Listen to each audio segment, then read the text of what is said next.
How's it going, true believers? It is I, Shane, and I'm here to give you my review of What If Season 2, Episode 9. That's right, the finale, entitled What If Strange Supreme Intervene. Before we go any further, please hit that like button, subscribe, and hit the notification bell so you can be notified of more reviews just like this one. And if you would like to support me even further, my Patreon link is in the description below. I am very happy because finally I have finished a series that I had a long break on. Yes. Now I just need to finish two other animes and continue with Pokemon, but that's neither here nor there. I have worked I hate to use the word hard, but I made sure to finish this because in the next 2 hours as of this recording, X-Men 97 will be live. I'm personally not staying up to 2 o'clock to watch it. I will watch it tomorrow. You'll get my thoughts on it probably tomorrow afternoon. Along with other thoughts about them choosing to revive this X-Men. X-Men anime is way better, I'm just saying.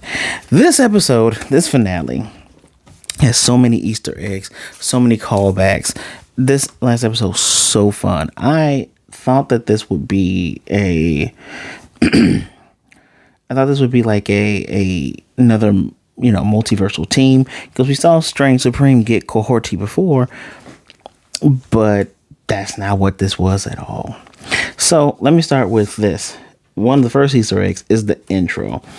Throughout this entire throughout this entire second season of What If, the Marvel logo intro has been different songs, or they remixed the song. They had a little Christmas one, and they had a nice native people one. Really, really fun, right? But this was a one-to-one recreation of the one we have in the movie theaters with What If characters. Because now it starts off with I Am Iron Man. Well, it started off like that again, but it's by Sakarian Iron Man. And we get to see Captain Peggy Carter doing a punch like Steve. I always get Bill Foster's name. I always want to call him Forrester. Bill Foster doing the Ant-Man leap. Red Guardian did not show up in season 2 of What If, but we already know about a season 3. I'll talk about that at the end. But really good one-to-one, really nice. I think this might hint at other things, but again, I'll get to that in the back towards the end of this video, right? So Strange Supreme is finally using his power to try to recreate his world. At least, we find out that's what it is towards the middle of this episode. I think this was a grand total of 35, maybe 38 minutes. I like the 30-minute increments, even 40 minutes. I prefer that over a whole hour if you're going to do something like this.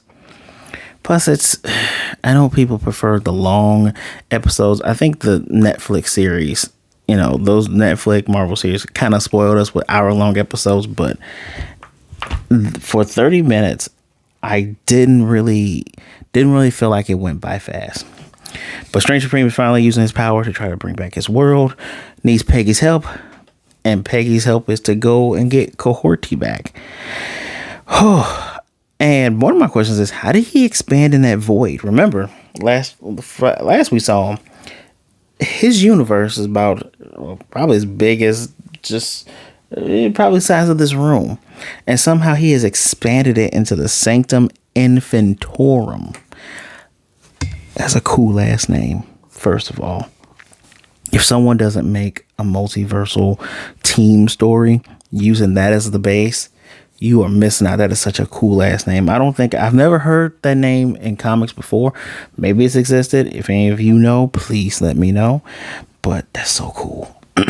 There's another thing called the Forge. Cohorty tells Peggy about where Strange Supreme was taking all these beings, which initially he said they're universe enders, but no, they're just different villains and heroes who he's going to throw in his forge to jumpstart the rebirth of his universe for Christine. Let's talk about these Easter eggs and all the callbacks.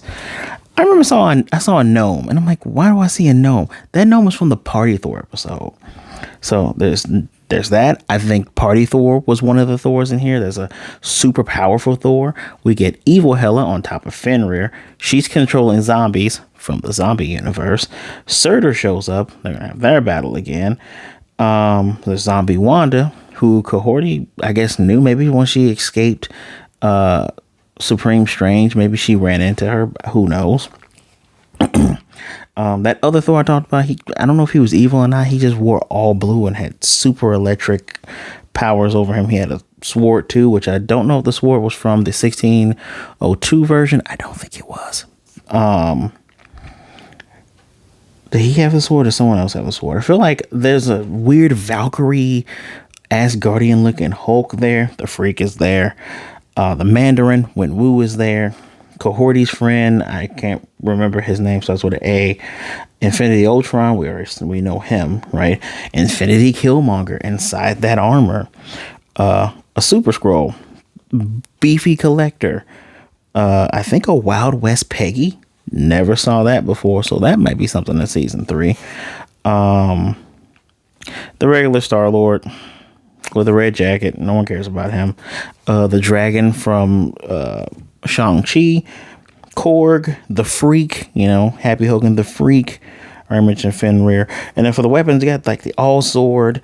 You have random daggers. I don't know if those supposed to be familiar to me. Maybe they were the Dark Elves, the Dark Elf blades from Thor Dark World. I don't know. We have the 10 rings. We have Hela's headdress, which it's kind of lame that's where her power comes from. Or at least, yeah, I think that's where her power comes from. Like, I don't know about the power to control the dead, but her power to throw knives and stuff, that's so Mjolnir. We have obviously the Infinity Stones, and I feel like I'm forgetting something. Gungnir shows up too. I have some feelings about that too. So this was a really good long form battle. This episode had equal parts talking and remembering, because these are two characters that we know. We've seen Peggy all season. Well, for the most part, for most of these episodes of the season. Saw her last season. We saw Supreme Strange at least twice. He was one of the highlights. He actually I think he had the best episode of season 1. And we saw him talk to Cohorty before this. I do like that there was a thorough line through these seemingly random episodes, right? Man, the battle between Strange versus Cohorty, Supreme Strange versus Cohorty, then both of them versus him, and him trying to get everything under control. Then there's a big battle. Cohorty gets Killmonger out of the Infinity armor. He gets his Black Leopard armor, fights Wenwu. The two Thors fight. Hela goes after Surtur again. And when it's Strange versus the ladies with the Infinity armor, and then they get all these weapons because he is going to sacrifice all these beings, and it's like a tug of war.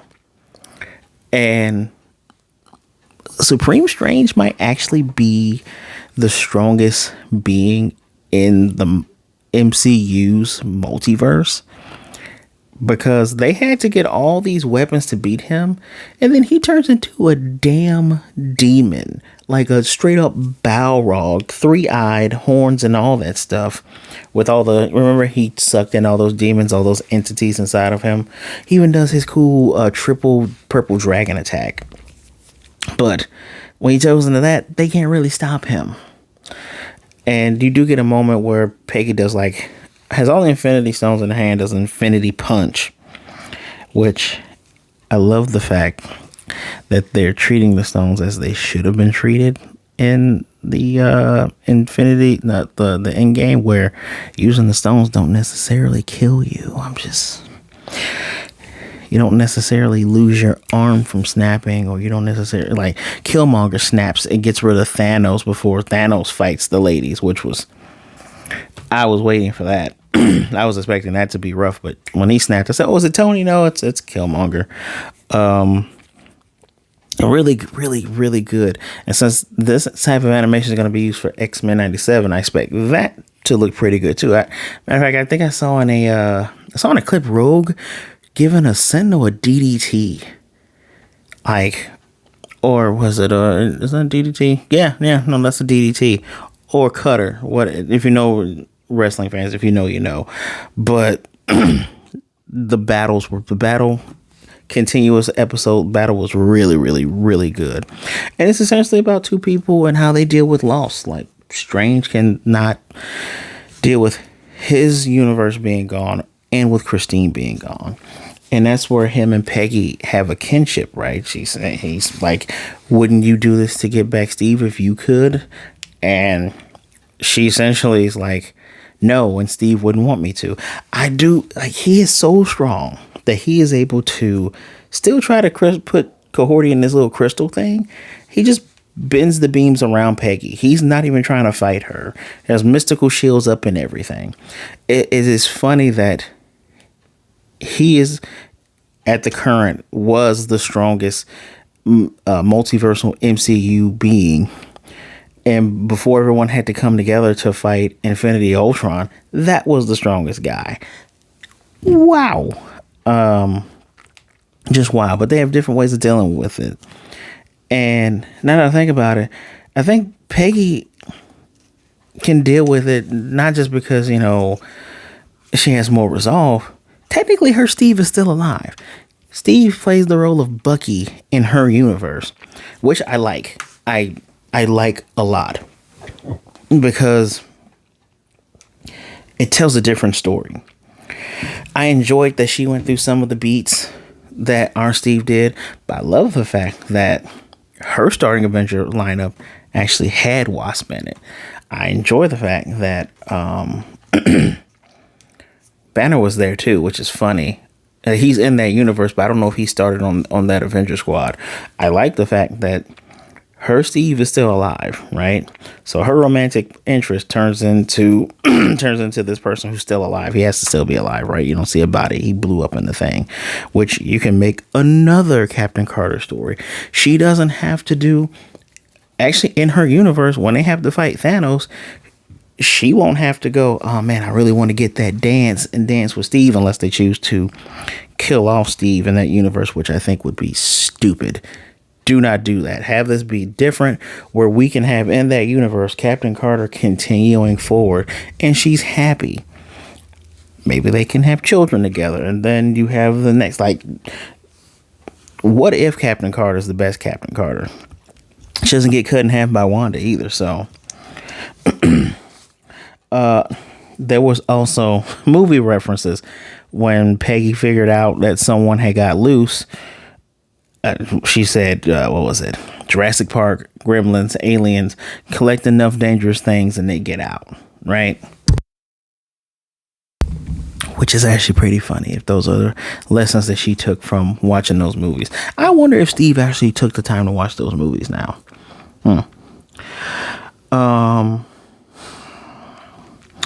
I love the fact that Uatu knew what was going to happen at the end of the episode, where they're in this new universe that Strange worked. His plan worked. He jump-started the universe, but he died because his grief in demon form was taking over. Even when the Infinity Punch got all of them out, came right back in, but he was able for one moment to hold its hand from killing his buddy Peggy, and his sacrifice made the Forge explode. I still don't understand how Cohorty knows so much about the Forge and what was going on. Maybe Strange was trying to get her to help him, and somewhere down the line she figured it all out, and that's how she knew everything works. I don't know. This is me writing for the episode, but I'm gonna assume that's what happened, because she had a lot of knowledge that I guess in 30 to 35 minutes you don't have enough time to explain it. You would have to have a whole other episode. But in this universe, we see Christine on the bench, and unfortunately he's not born because he died. But it's really strange that we see that black and blue butterfly land on Uatu's finger, right?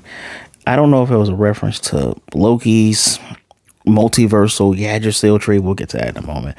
Or if that was Strange's soul, right? Because Strange did do butterfly magic when Peggy, who knew how to use the Infinity Armor, figured out how to use that pretty quickly, made clones like he made clones of himself, and they had to get all of them away. He turned them into butterflies and did an illusion trick, which I would love to say that is a call out, a shout out to Psylocke, but it's probably not. It's still pretty cool though. Uatu knew though, and I think that's why. And I got to go to my notes here. I think that's why when Peggy has this conversation with him with Uatu at the South Dakota Badlands, I got to interrupt myself for a second. I think the South Dakota Badlands, that universe where the explosion that created Steve and herself killed the both of them, and Hydra took over the world and took over the United States. I think that was a shout out to Old Man Logan, because saying the Red Skull's head on a Mount Rushmore, that's kind of cool, and that ended up destroying that world, obviously. But when she's asking if he's there to help or just to narrate, which is funny, their relationship with Uatu is interesting, because you have Strange saying, just because he has a big bald head and a very soothing voice doesn't mean he's right about everything. Like the way that he acknowledges how suave the Watcher's voice is, which, Jeffrey Wright, he has a very, very nice voice. His job is to narrate, of course, which was very funny. But she says, we're never going to see eye to eye on this. She helps, he watches. And he says, it's not about watching, it's about seeing. And now we're going to go back to what I was talking about before when she says, see, you knew all this would happen. And he said, well, no, I had faith in you because he also had faith in Steven, that their friend, a little bit of goodness was still inside their friend and he would do the right thing. And that little bit of goodness stopped his demon form from, killing Peggy and essentially causing more damage. But the Watcher cannot see the future of doomed worlds, right? He can't see that future. So he can watch Stephen Strange. Stephen Strange he can watch him, right? Supreme Strange along with Ultron Infinity. Those are like the only two outside of Peggy, now that the Watcher reveals himself to her. Those are only two technically, that felt his presence without him speaking. So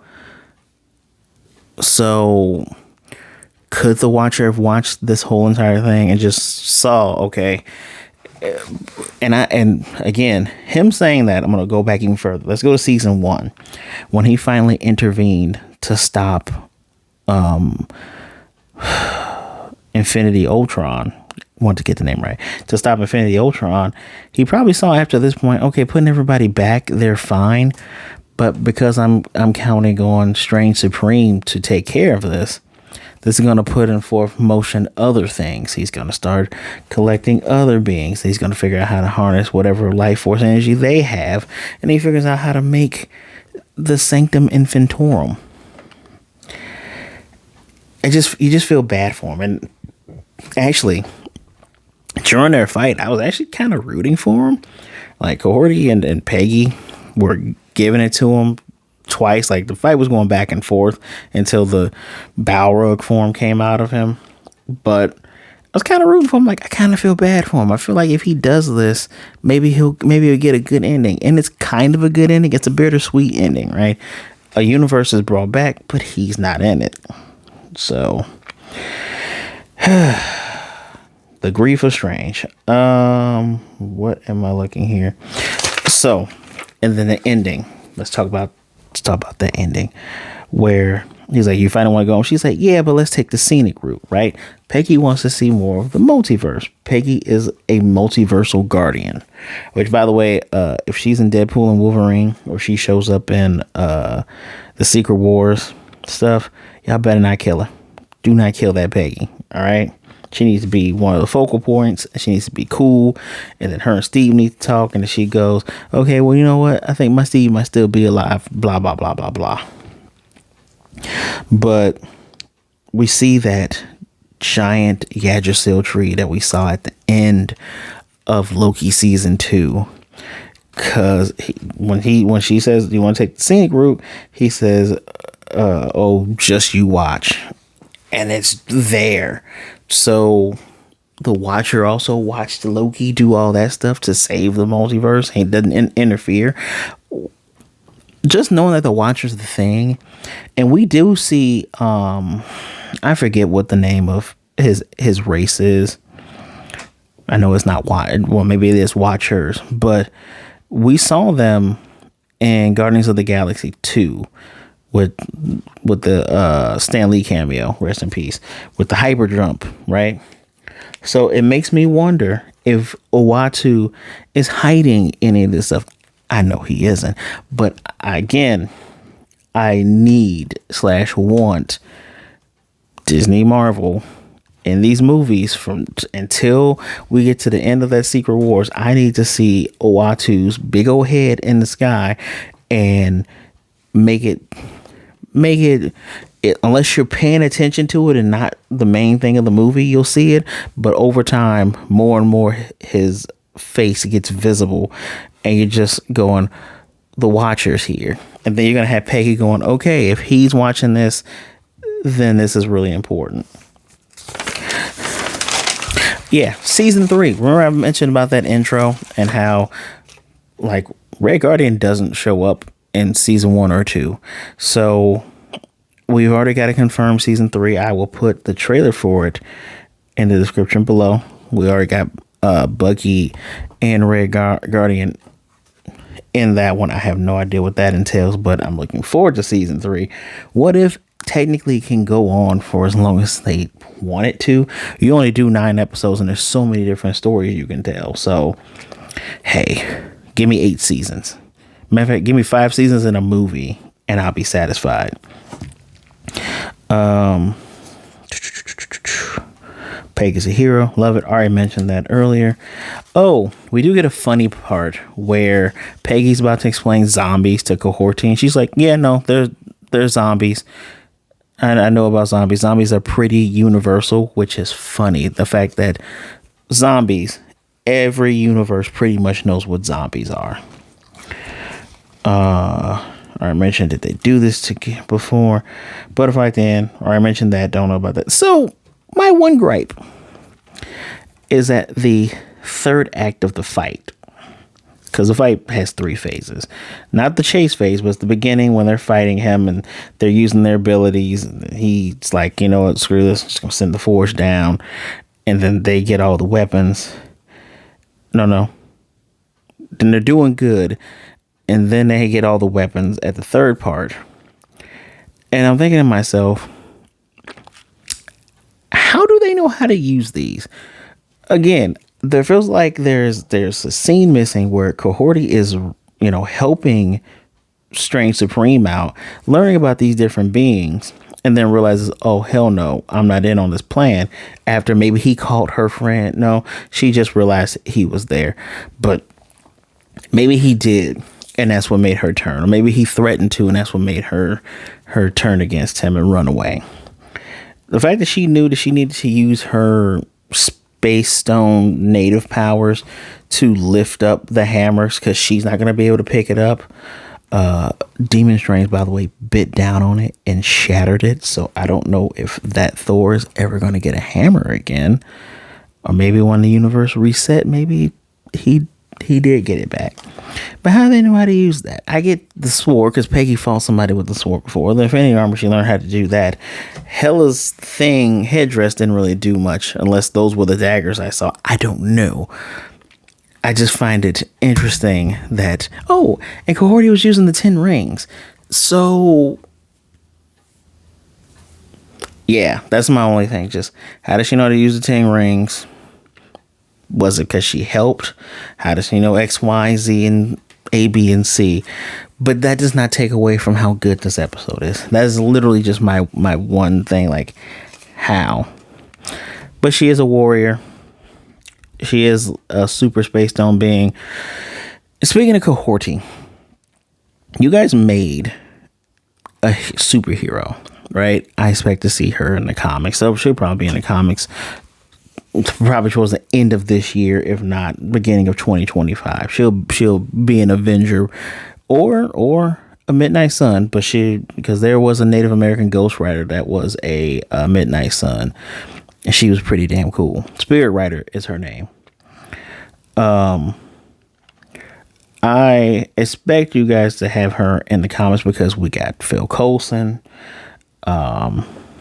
Technically, Samuel Jackson, Nick Fury is technically from Ultimates, and they decided to bring him over. But we had Phil Coulson. Pretty sure we're going to get Cohorty. I hope we do. I hope they make more heroes. But I also hope that the whole Guardians of the Multiverse, I hope that happens again. I hope that wasn't a one and done because it was name dropped.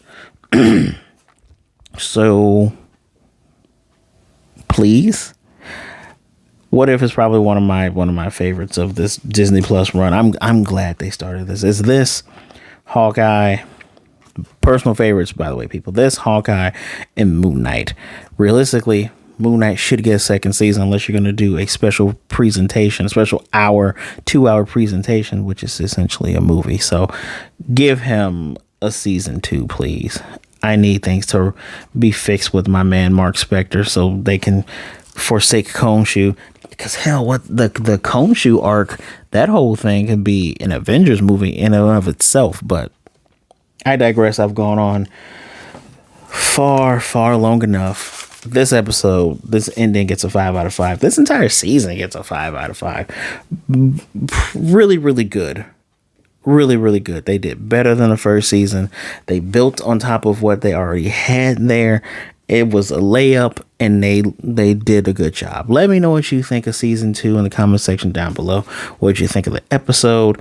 Do you want them to make more original MCU characters?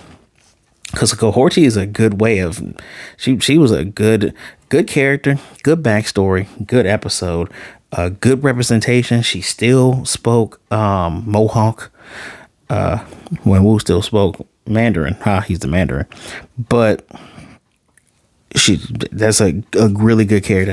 I need you guys to either bring in more or just make one more new one. You can do this like almost for every other season, make a new character, but I need like another multiversal get together. This was a multiversal get together, but I need another one. Give me another one, please.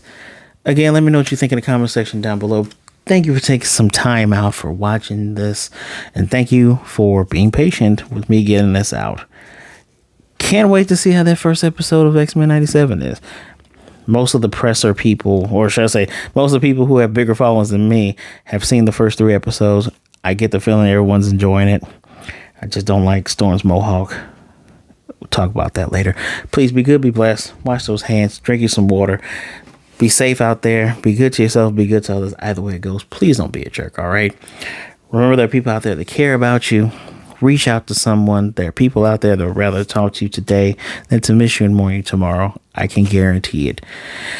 If you need to talk to me, my social medias are in the description right there below, right next to that Patreon, So feel free. Send me a message. Just don't be a jerk, and we'll be good. Well, until next time, true believers, we're going to take a trip back to the 90s. So I can't wait to see you. Excelsior.